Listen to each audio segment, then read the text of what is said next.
Okay, so here we have some very unique oyster mushrooms. Okay, I'll open it up so you can see what they look like. Quite beautiful. Alright, I'm gonna do a stir fry and put these in there. They have a very unique scent, I must say. Very pretty. I'm gonna use some soba noodles for the stir fry. Okay, they look quite nice, and get a little bit of buckwheat in your diet.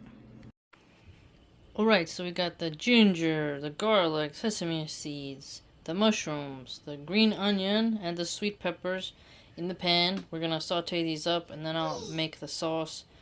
Add in some honey and soy sauce to make it a little bit sweet, kind of like teriyaki in a way.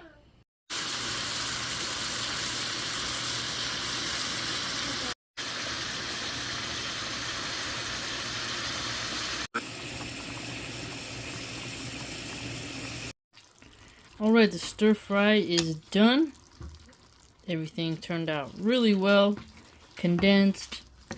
As it marinates more and absorbs the flavor of the sauce, it will thicken up, and this will be dinner. MashaAllah, tabaraka.